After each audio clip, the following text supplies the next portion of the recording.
तो फिल्म की शुरुआत होती है योतजा नाम के एक प्लेनेट से, जहाँ पर रहने वाला हर एलियन योतजा ही कहलाता है और इनमें सिर्फ एक ही एबिलिटी देखी जाती है कि कौन कितना ताकतवर है और कितना अच्छा लड़ सकता है। जिस योतजा के अंदर लड़ने की स्किल्स और पावर्स ज्यादा होती हैं, उसी को रिस्पेक्ट दी जाती है, जबकि कमजोर योतजाओं को तो यहाँ रहना भी अलाउ नहीं।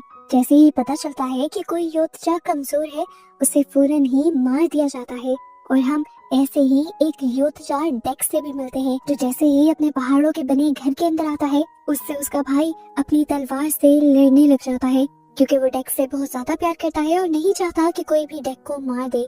इसीलिए वो डेक को ताकतवर बनाना चाहता है, इसीलिए लड़ने की प्रैक्टिस करवा रहा है। काफी देर तक इन दोनों के दरमियान में फाइट होती रहती है, पर डेक एक भी फाइट नहीं जीत पाता। उसका भाई उसे ज्यादा प्रैक्टिस करने को कहता है, तो डेक कहता है मुझे नहीं लगता कि मुझे इसकी जरूरत है, मैं अच्छा खासा ताकतवर हूँ, पर डैड और आप लोगों को नजर नहीं आता और मैं अपने आप को साबित करके रहूंगा।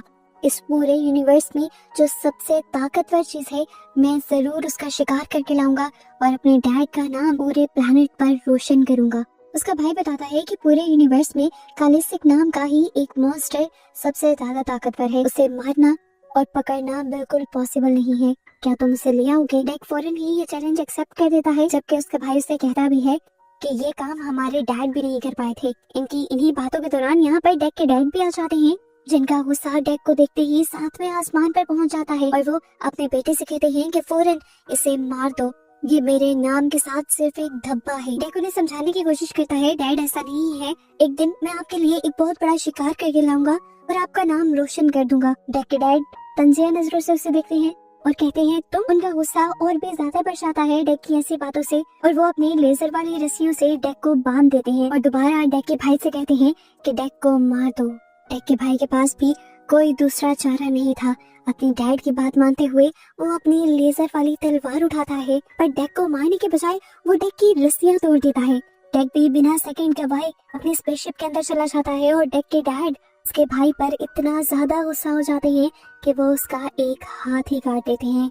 दूसरे हाथ से डेक के भाई ने दोबारा डेक की मदद करने की कोशिश की थी। स्पेसशिप का जो रिमोट उनके हाथ में था, उसने अपने रिमोट से डेक की स्पेसशिप को जीना प्लैनेट के लिए लॉन्च कर दिया था, जहाँ पर डेक को काले से एक मॉन्स्टर मिलना था। यानी कहीं ना कहीं उसे भी अपने भाई पर यकीन था। डेक जानता था कि अब उसके भाई के साथ डैड बहुत बुरा करेंगे, लेकिन इतना बुरा उसने एक्सपेक्ट नहीं किया था। डेक के डैड डेक के गुस्से में उसके भाई को मार देते हैं और डेक टूट जाता है। सीन कट होकर अगले सीन में हमें दिखाया जाता है कि डेक जीना प्लैनेट पर पहुंच गया था। प्लैनेट के अंदर आते ही प्रेशर इतना ज्यादा बढ़ जाता है कि उसकी स्पेसशिप के सारे शीशे टूट जाते हैं और अपने आप को बचाने के लिए डेक एक कैप्सूल में बैठ जाता है और उसकी क्रैश लैंडिंग होती है जीना के जंगलों में। अब डेक क्योंकि योद्धा था, उसे लगता था कि इसीलिए वो बहुत ज्यादा ताकतवर है। उनके पास हमेशा से लड़ने के लिए तरह तरह के हथियार भी होते थे, जिसको डेक ने अपने पूरे कपड़ों में छुपाया हुआ था। पर उसने एक्सपेक्ट नहीं किया था कि जीना प्लैनेट उसकी सोचों से भी कहीं ज्यादा खतरनाक है और यहाँ के पौधे भी मॉन्स्टर हैं। जंगल में निकलते ही पौधे उसके ऊपर हमला कर देते हैं और उसके सूट में से सभी वेपन्स निकाल लेते हैं, जिसके बाद इन पौधों की बड़ी बड़ी सी बेलें डेक के ऊपर हमला कर देती है। डेक अपने हाथ की लेजर वाली तलवार से इन बेलों को बहुत मुश्किल से काटता है और ऐसे आगे बढ़ता रहता है। रास्ते में बहुत से पौधे उसके ऊपर हमला करते हैं, कोई उसका पाँव जकड़ता है तो कोई उसे पूरा पकड़ने की कोशिश करता है, पर सारी ही बेलों को काटने के बाद डेक फाइनली इस जंगल से बाहर निकल ही आता है। इस टाइम तक डेक बहुत ज्यादा जख्मी हो गया था। पहले उसने बैठकर अपनी मरहम पट्टी की और फिर उसने आगे बढ़ने का फैसला किया। अभी तो उसे ये भी नहीं पता था कि काले सिख को पकड़ने के लिए उसे जाना किस तरफ है। आगे बढ़ने पर उसका सामना बहुत सारे ऐसे फूलों से भी होता है, जो उसके करीब जाते ही उसे नुकसान पहुंचाने के लिए अपना मुंह भी खोल लेते हैं। डेक समझ गया था कि इस प्लेनेट पर हर कदम सोच समझ के रखना होगा। तभी उसे कुछ कदम दूरी पर दरख्तों में लटकी हुई एक लड़की नजर आती है, जिसका नाम थिया था। थिया डेक को अपने पास बुलाती है और कहती है, यहाँ के तो नहीं लगते तुम, यहाँ पर क्या करने आए हो? डेक थिया को बता देता है कि मैं योद्धा प्लेनेट से आया हूँ और एक योद्धा हूँ और यहाँ पे कालिसिक मॉन्स्टर का शिकार करने आया हूँ, ताकि अपने योद्धा प्लेनेट पर ये साबित कर पाऊँ कि मैं सबसे ज्यादा ताकतवर हूँ। थिया कहती है, मुझे लगता है कि तुम अभी तक इस बात को नहीं जानते कि ये प्लेनेट कितना ज्यादा खतरनाक है और इस टाइम जिस जंगल के अंदर तुम खड़े हो वो इस प्लेनेट की खतरनाक तरीन जगह है। मुझे नहीं लगता कि तुम आगे बढ़ पाओगे या सरवाइव कर पाओगे। अगर तुम चाहो तो मैं तुम्हारी मदद कर सकती हूँ, क्योंकि मैं इस जगह को बहुत अच्छे से जानती हूँ। पर डेक कहता है नहीं, मुझे इसकी जरूरत ही नहीं। वो कहती है सोच लो, कालिस्क तक पहुँचने का रास्ता भी जानती हूँ मैं। ये सुनने के बाद डेक मान जाता है और उस लड़की को वहाँ से उठा लेता है और तब पता चलता है कि वो लड़की कोई इंसान नहीं थी, बल्कि वो एक सिंथेटिक थी, यानी इंसान और मशीन का एक कॉम्बो थी।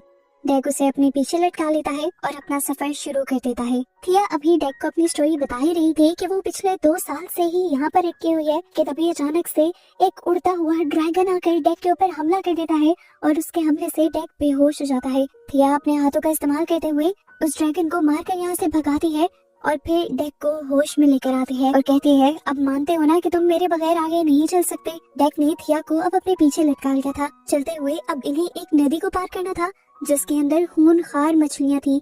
वो इन्हें खा जाती, लेकिन थिया को इन सारी मछलियों को मेंटली कंट्रोल करना आता था और इसी की वजह से ये लोग इस नदी को भी सेफली पार कर लेते हैं। नदी को पार करके ये लोग थोड़े सेफ जंगल में पहुंचे थे। डेक अपनी आसानी के लिए यहाँ से बेलें उतारकर उन बेलों के जरिए थिया को अपने साथ मान देता है और फिर लंबा सफर तय करने के बाद ये लोग रात को आराम करने का सोचते हैं। थिया अपने बारे में डेक को बताती है कि उन्हें प्लेनेट अर्थ से इंसानों ने यहाँ पर भेजा है इस प्लेनेट की रिसर्च करने के लिए। इनको भी मिशन मिला है कालसिक नाम के मॉन्स्टर का शिकार करने का। वो बताती है कि इंसान बहुत ज्यादा कमजोर होते हैं, उनका यहाँ पर सरवाइव करना मुमकिन नहीं था, तो इंसानों ने हम जैसे सिंथेटिक बनाए, यानी इंसानों और मशीन के जरिए जैसी क्रिएचर को बनाया। मैं अपनी बहन टीसा के साथ यहाँ पर आई थी, पर यहाँ आते ही हमारे स्पेसशिप के ऊपर कालसिक मॉन्स्टर ने हमला कर दिया। उस हमले में मेरी टांगे टूट गईं और हम दोनों बहनें दूर हो गईं, जिसके बाद से 2 साल हो गए हैं मैं वहीं पर अटकी हुई हूँ। सीन कट होकर अब हमें थिया की बहन टीसा को भी दिखाया जाता है, जो इस टाइम अपनी स्पेसशिप के अंदर थी। उसने काफी हद तक अपनी स्पेसशिप को रिपेयर कर लिया था और स्पेसशिप के ही एक चैम्बर में इस टाइम वो बैठी हुई थी, जहाँ बहुत सारे रोबोटिक हैंड्स अब टीसा को रिपेयर कर रहे थे। और यहाँ पर हमें ये भी पता चलता है कि टीसा भी फौरन से थिया को ढूंढना चाहती थी, वो उसके लिए काफी परेशान थी। खैर यहाँ पर सुबह भी हो जाती है और दोबारा हम डेक और थिया को देखते हैं, जो अब कालसिक के ठिकाने की तरफ बढ़ रहे थे, लेकिन रास्ते में उन्हें खेतों से होकर गुजरना था जहाँ के पौधे बहुत ज्यादा नोकीले थे और इन्हीं खेतों के अंदर बहुत बड़े बड़े से मॉन्स्टर भी थे। थिया डेक को बताती है कि इन मॉन्स्टर्स से बचना होगा क्योंकि ये काले सिक के गार्ड्स हैं और वक्त पड़ने पर काले सिक इन्हें अपना शिकार भी बना लेता है। अभी ये लोग ये बातें कर ही रहे थे कि यहाँ पर एक छोटा सा क्रिएचर आ गया। बंदर की तरह उछल कूद करते हुए वो डेक से कहता है अगर तुम चाहो तो मैं ये जगह पार करवाने में तुम्हारी मदद कर सकता हूँ। पर डेक को अब और किसी की मदद नहीं चाहिए थी। ये लोग बात कर ही रहे थे कि एकदम से वो बड़ा सा कालसिक का गार्ड इनके ऊपर हमला करने के लिए आ गया। इससे पहले कि वो इन तीनों को निकलता, वक्त रहते ही डेक अपनी लेजर वाली तलवार से उस मॉन्स्टर के दरमियान से 2 टुकड़े कर देता है।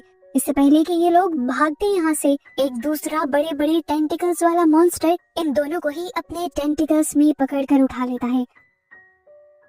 इससे पहले कि ये क्रिएचर उन्हें खा जाता, पहले वाला वो बेबी क्रिएचर उस क्रिएचर के टेंटिकल को काटते हुए इन दोनों की जान उससे छुड़वा लेता है और गुस्से में ये क्रिएचर अब उस बेबी क्रिएचर को ही पकड़ लेता है। और इससे पहले कि वो उसे खा जाता, डेक दोबारा बहादुरी दिखाता है और एक बड़ी सी जंप करते हुए एक दरख्त को तोड़ देता है जिस पर उस क्रिएचर ने अपना टेंटिकल फंसाया हुआ था। दरख्त उस क्रिएचर के ऊपर गिरता है और दूसरी तरफ से डेक भी जंप करते हुए आता है और इस क्रिएचर की आंख में हमला करते हुए उसे मार डालता है। और ऐसे फाइनली तीनों की जान बच जाती है और अब यहाँ से ये तीनों एक साथ चलने का फैसला भी कर लेते हैं। दूसरी तरफ हमें टीसा को दिखाया जाता है, जो अब अपनी बहन थिया को ढूंढने के लिए जंगलों में निकली थी और वहाँ पहुँच गई थी जहाँ पर डेक की क्रैश लैंडिंग हुई थी। स्पेसशिप से वो स्पेसशिप के बारे में सारी इंफॉर्मेशन पता चला लेते हैं कि ये स्पेसशिप योत्जा प्लेनेट से आई है और यहाँ पर एक योत्जा भी है। कड़ी से कड़ी मिलाने पर उसे ये भी समझ आ जाता है कि उसकी बहन भी उस योत्जा के साथ ही है। सिंकट होकर दूसरी तरफ हम दोबारा इन तीनों को देखते हैं जो रात गुजारने के लिए अब आग जला चुके थे। डेक और उस बेबी क्रिएचर को तो कुछ खाना था, इसीलिए वो दोनों अपने अपने लिए शिकार कर लेते हैं। पर थिया बताती है कि मैं एक सिंथेटिक हूँ, इसीलिए मुझे भूख नहीं लगती। इसके बाद थिया डेक से डेक के बारे में पूछती है तो डेक बताता है कि मेरे डैड मुझे मारने वाले थे, पर मैं अपने आप को साबित करना चाहता था, जिसमें मेरे भाई ने मेरा साथ दिया। उसने मुझे स्पेसशिप में बिठाकर रीना प्लेनेट के लिए लॉन्च तो कर दिया, लेकिन पीछे से मैंने देखा कि मेरे डैड ने मेरे भाई को ही मार दिया था। और अब मैं हर हाल में अपने भाई का बदला लेने के लिए उस मॉन्स्टर को पकड़ना चाहता हूँ और अपने डैड को ये साबित करना चाहता हूँ कि मैं और मेरे भाई गलत नहीं थे। दोबारा हम टीसा को देखते हैं, जो अभी भी डेक की स्पेसशिप के अंदर थी। वो यहाँ पे डेक के वेपन्स देखती है और उसे सबसे अच्छा वेपन वो लगता है जो किसी भी चीज को बर्फ में बदल सकता था। उस वेपन के साथ साथ वो सभी वेपन्स को अपने साथ ले जाती है। सुबह भी हो जाती है और हमें दिखाया जाता है कि इन लोगों ने दोबारा अपना सफर शुरू कर लिया था। चलते चलते ये एक ऐसी जगह पर पहुंचे थे जहाँ पर सब कुछ तबाह हुआ था। यह बताती है कि ये हमारी बेस हुआ करती थी, जिसे कालसेक और उसके लोगों ने तबाह कर दिया। इसी बेस में थिया को अपनी टांगे भी मिल जाती हैं और वो अपनी टांगों को उठाकर लैब के अंदर चली जाती है उन्हें अपने साथ जोड़ने के लिए। और यहाँ पर वो डेक से माफी मांगती है और कहती है, मैं बस अपनी टांगों तक पहुँचना चाहती थी, इसीलिए मैंने तुम्हारा इस्तेमाल किया। मुझे तो खुद कालसेक का नहीं पता और ना ही मैं तुम्हारी उस तक पहुँचने में मदद कर सकती हूँ। ये सुनकर डेक गुस्से से पागल हो जाता है कि कैसे थिया उसे धोखा दे सकती थी। उसके जवाब में थिया उल्टा उसे कहती है, कालसेक वैसे भी बहुत खतरनाक है और तुम्हारे सारे हुनर मैं देख चुकी हूँ, तुम मुझसे नहीं लड़ पाओगे। मेरी बात मानो तो अपने प्लेनेट पर वापस चले जाओ। उसकी बातें सुनकर डेक उसे कहता है, देख लेना, तुम्हारे धोखे का अंजाम मैं तुम्हें जरूर दिखाऊंगा। ये कहकर वो बाहर गया ही था कि उसके सामने बहुत बड़ी सी क्रिएचर आ गई। असल में यही वो क्रिएचर कालसेक थी जिसके पीछे वो यहाँ आए थे। उसका मुंह इतना भयानक था कि जैसे ही उसने मुंह खोला तो डेक की आधी बॉडी के बराबर था। वो डेक के ऊपर हमला करता है, इससे पहले ही डेक अपनी लेजर वाली तलवार से उसके ऊपर हमला कर देता है और उसके नीचे से गुजरते हुए उसे चीर देता है। पर इस सब का कोई असर, कोई फायदा नहीं था। कालसेक के अंदर अपने आप को हील करने की पावर थी। डेक ने जितने भी हमले किए थे, 1 सेकंड से पहले उन सारे हमलों से कालसेक अपने आप को हील कर चुका था। गुस्से में आकर डेक उसकी दुम को उसके जिस्म से अलग भी कर देता है और फिर जल्दी से आकर उसकी गर्दन पर भी हमला करता है। वो उसके सर को उसके जिस्म से अलग कर देता है, लेकिन कालसेक एक ही वक्त में अपनी दुम और अपने सर को भी दोबारा अपनी बॉडी से जोड़ लेता है। वो इमॉर्टल था, मरना तो उसने था ही नहीं। आखिर में डेक जब एक चैन के जरिए कालसेक को पकड़ने की कोशिश करता है तो कालसेक उल्टा उस पर ही हावी हो जाता है। वो उसे मार सकता था अब, लेकिन बहुत ही अजीब काम हुआ। उसने डेक को सूंघा और छोड़ दिया। डेक भी हैरान था कि आखिर कालसेक ने उसे छोड़ कैसे दिया। टीसा भी हैरान थी कि कैसे कालसेक डेक की जान बख्श सकता है। हालांकि वो इस टाइम उसी के चंगुल में था। वो जानती थी कि अब कालसेक उनके ऊपर हमला करने के लिए आएगा, इसीलिए वो डेक के स्पेसशिप से लाए हुए हथियार के जरिए उन लोगों को बर्फ में बदल देती है और ऐसे वो फ्रीज करके इन दोनों को पकड़ लेती है। लैब में लाने के बाद वो कालसेक के साथ साथ डेक के ऊपर भी एक्सपेरिमेंट शुरू कर देती है ताकि वो इनके बारे में और जान पाए। और इस सब की वजह से वो अपनी ही बहन थिया को साइड पे कर देती है और थिया अपनी बॉडी को जोड़ नहीं पाती। इसी वजह से थिया अब टीसा से भी नाराज थी और डेक तो पहले से ही थिया से नाराज था। वो कहता है, तुमने मुझे धोखा दिया और तुम्हारी वजह से आज मैं यहाँ पर फंसा हुआ हूँ। यहाँ पर खुश थी तो सिर्फ थी टीसा, जो कहती है, मॉम बहुत ज्यादा खुश हो जाएंगी जब वो जानेंगी कि मैंने तुम दोनों को पकड़ लिया है। वो मॉम उस साइंटिस्ट को कह रही थी जिसने टीसा और थिया को बनाया था। इस टाइम थिया टीसा से कहती है, हमारा यहाँ आने का मकसद सिर्फ कालसेक को पकड़ना था। डेक को हमने क्यों पकड़ा है उसे छोड़ देते हैं, उसने मेरी जान भी बचाई है और वही मुझे यहाँ तक लेकर भी आया है। टीसा इस टाइम थिया की एक बात नहीं सुन रही थी और पूरी तरह से अपने काम में ही मसरूफ थी। डेक के ब्लड सैंपल्स लेने के बाद टीसा उन्हें टेस्ट करने के लिए चली जाती है और यहाँ इन पर नजर रखने के लिए टीसा का रोबोट आ जाता है, जिससे थिया अपनी बातों में लगा लेती है और उसके जरिए डेक को आजाद करवा देती है। पता चलता है कि टीसा ने इस स्पेसशिप को लॉन्च भी कर दिया था अर्थ पर जाने के लिए और साथ ही उसने अर्थ पर इन्फॉर्म भी कर दिया था कि वो 2 एलियंस को लेकर आ रही है। पर क्योंकि अब डेक छूट चुका था, वो इसी स्पेसशिप का दरवाजा खोलकर उस पर से जंप कर देता है। डेक फौरन से अपनी स्पेसशिप में आता है अपने वेपन्स लेने के लिए और स्पेसशिप को दोबारा तैयार करने के लिए, ताकि वो टीसा का पीछा करके कालसेक को हासिल कर सके। पर इतने में ही टीसा को पता चल जाता है कि डेक भाग चुका है, इसीलिए वो दोबारा उसे पकड़ने के लिए वापस आने का फैसला करती है और इस मर्तबा वो अपने रोबोट्स की फौज से कहती है कि अब की बार अगर डेक ऐसी कोई हरकत करे तो उसे मार देना। उस मरे हुए को भी अर्थ पर ले जाकर हमें इनाम ही मिलेगा। थिया, जो टीसा के इस प्लान में बिल्कुल भी साथ नहीं थी बल्कि वो डेक की जान बचाना चाहती थी, वो यहाँ पर बाकी सिंथेटिक्स और रोबोट्स को रोकने का काम करने लग जाती है। उसकी टांगे फिलहाल जो उसकी बॉडी से अलग थी, लेकिन इस टाइम उसके माइंड के साथ ही जुड़ी हुई थी। वो भी थिया के लिए काम करती है और उनके अपने ही काफी सारे सिंथेटिक्स और रोबोट को मार देती है, जबकि थिया खुद भी बहुत सारे रोबोट से लड़ रही थी। फाइनली अब बाहर आकर थिया अपने आप को अपनी टांगों से जोड़ भी लेती है और अपनी बॉडी को कंप्लीट भी कर लेती है, जिसके बाद वो अब अपनी बहन टीसा से भी लड़ने के लिए तैयार थी। पर टीसा से लड़ना अब आसान नहीं रहा था, क्योंकि टीसा एक बहुत बड़े रोबोट के अंदर आ गई थी। ये रोबोट बहुत ताकतवर था और बहुत ही ज्यादा बड़ा था। टीसा इसके अंदर बैठकर इस रोबोट को कंट्रोल कर रही थी। इधर दिखाया जाता है कि डेक को दोबारा वो बेबी क्रिएशन मिला था, जो डेक को बताता है कि वो भी खालसिक ही है और बड़े मॉन्स्टर का बेटा है, और वो भी अपनी मॉम को ही ढूंढना चाहता है। डेक उसे अपने साथ मिलाकर टीसा की स्पेसशिप के पास ले आता है, और स्पेसशिप के अंदर जाने से पहले वो जंगल से कुछ खतरनाक पौधे लेकर अपने लिए हथियार बनाता है, और इन्हीं हथियारों से वो टीसा के कई सिंथेटिक रोबोट्स को मार देता है। इससे पहले कि वो सबको मार देता, उसके सामने टीसा आ जाती है बड़े से रोबोट में बैठकर, और अपने बड़े से चेन सॉ जैसे हाथ के जरिए बार बार डेक को मारने की कोशिश करती है। डेक हर तरीके से उससे लड़ने की और बचने की कोशिश कर रहा था, पर नाकाम हो रहा था। इतने में ही हमें थिया को दिखाया जाता है, जो अब अपनी बहन का लेंस लगाते हुए वो चैम्बर खोल देती है, जहाँ पर कालसिक को उसने बांध कर रखा हुआ था। उसने इस क्रिएचर को आजाद किया था सिर्फ डेक की जान बचाने के लिए। कालसिक भी कैद में गुस्से में पागल हुआ था। आते ही वो इस रोबोट पर एक ही वार करता है और ये रोबोट बहुत ज्यादा डैमेज हो जाता है, और फिर इस रोबोट का ऊपर वाला चैम्बर तोड़ते हुए वो टीसा को भी निकल लेता है। फाइनली इनको लग रहा था कि इन्होंने ये लड़ाई जीत ली। ये लोग सुख का सांस लेते हैं और डेक कालसिक के बेटे को उसके पास लेकर आता है, जिसे मिलकर कालसिक बहुत ज्यादा खुश हो जाता है। और यहाँ पर हमें रिवील होता है कि कालसिक ने डेक को इसीलिए नहीं मारा था क्योंकि उसे डेक की बॉडी से अपने बेटे की खुशबू आ रही थी, और वो काफी अरसे से अपने बेटे को ढूंढ रहा था। डेक भी कालसिक के मुंह पर प्यार करता है, और कालसिक अब थिया से भी मिलता है, वो भी बहुत ज्यादा प्यार से। और हमें पता चलता है कि कालसिक बहुत ज्यादा ताकतवर होने के साथ साथ रहम दिल भी है। अभी इनका मिलना मिलाना चल ही रहा था कि एकदम से कालसिक फ्रीज हो गया, और ये किया था टीजा ने, जो कालसिक की बॉडी के अंदर अभी भी जिंदा थी, और उसके पास सबको फ्रीज करने वाला डेक का वेपन भी था, और उसी का इस्तेमाल करते हुए उसने कालसिक को फ्रीज किया था।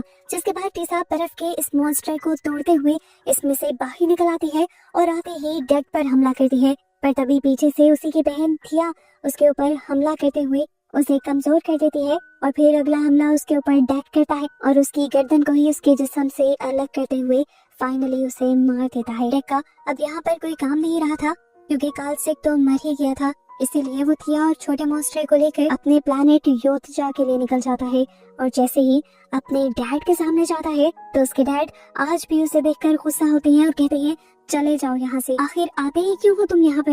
ये सुनकर डेक कहता है आज तो मैं आपका सर ऊंचा करने के लिए आया हूँ, देखें तो सही मैं किसको लेकर आया हूँ। मैंने 2 एलियंस का शिकार किया है, अब तो आपको मुझे कबीले में शामिल करना ही होगा। डेक के डैड को उसकी किसी भी बात पे यकीन नहीं था, इसीलिए वो अपने 2 योद्धा को डेक को मारने के लिए भेज देते हैं। पर डेक जितनी मुश्किलें सह आया था, जितने बड़े बड़े मॉन्स्टर से लड़ आया था, इन 2 योद्धा से लड़ना उसके लिए कोई बड़ी बात नहीं थी। वो बड़ी आसानी से एक ही टाइम में दोनों से लड़कर दोनों को हरा देता है, लेकिन उसके बावजूद भी उसके डैड को उस पर रहम नहीं आता और खुद उससे लड़ने के लिए आगे आ जाते हैं। डेक के अंदर गुस्से और नफरत की आग भर जाती है, और वो अब अपने डैड से भी लड़कर उन्हें भी हरा कर मार देता है। इससे पहले डैड उनके कबीले के सरदार हुआ करते थे, पर क्योंकि डेक ने उनको भी मार दिया था और डेक का भाई पहले ही मर चुका था, इसीलिए सरदार अब डेक बन गया था। और डेक की सारे इज्जत भी इसीलिए करने लगे थे क्योंकि वो 2 एलियंस को लेकर आया था। इतनी देर में हमें दिखाया जाता है कि एक और एलियन शिप तेजी से इनके प्लैनेट की तरफ बढ़ रही थी। सभी देखकर कंफ्यूज होते हैं कि इसमें कौन आ रहा है, तो डेक सबसे कहता है इसमें मेरी माँ आ रही है। डेक अपनी माँ कालसिक को कह रहा था या किसी और को कह रहा था। इसी मिस्ट्री के साथ ये एलियन मूवी यहाँ पर खत्म हो जाती है।